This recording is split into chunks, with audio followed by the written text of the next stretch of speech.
Right, well, actually, the tone of the debates have got better as the media has left. And I'd have to say, very impressive, Councillor McKinnon.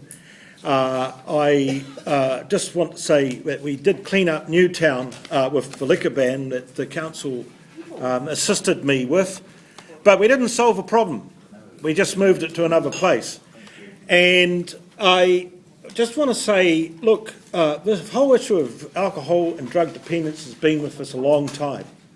And what we aren't doing is addressing the social causes.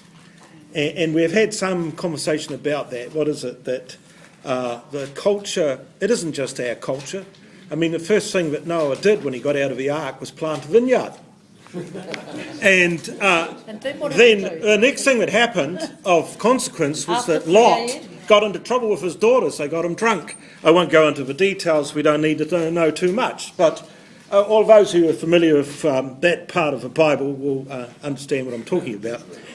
So I just want to say, look, the other thing was, just as a slight humour, you know that song the Beach Boys wrote, Sloop John B. Well, the captain, he's a wicked man. He gets drunk whenever he can.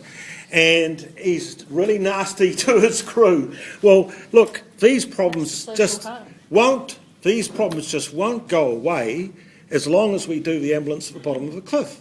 And that's all we're doing. We're actually just trying to manage it. We're not looking at the really systemic issues, the serious issues.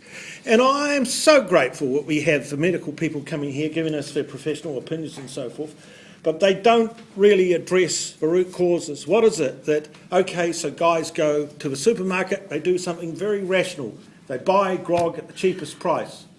Then they go off someplace like, I don't know, a park or down at a beach or someplace and proceed to get bombed out of their heads. And maybe they do silly stuff after that. Why are they doing it? Obviously, if they're drinking under supervision, like in bars and clubs and so forth, that isn't going to happen.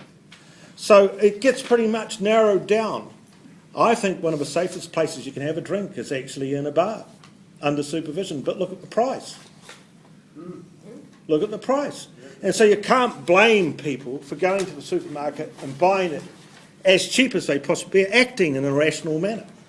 But what we're not doing, and of course what happens is that whenever there's a financial and economic crisis, we get a moral panic. We've been going through one for several years. An actual economic and financial crisis. It's helpful to have distractions like this. I can remember as a young fella, men who drank their fortunes away. Hard liquor, whiskey drinkers. You know, and I mean, then it got changed. It moves. It's heroin. It's whiskey. It's cocaine. It's whatever. It's all out there. Peas out there. We're not addressing that issue. There's a lot of stuff of that, like that, floating around downtown in the entertainment sectors and so forth. It's not been addressed. So as long as we understand what we're doing, is we're actually just managing we're doing some window dressing at the moment. And that's okay, and I want the public to have their say, and I think the Mayor's quite right. I don't think we should have a firm position on this. Let them have their say on this. We've heard from the industry. I'm interested in the community now and how it reacts to these issues, because we are still living in a democracy.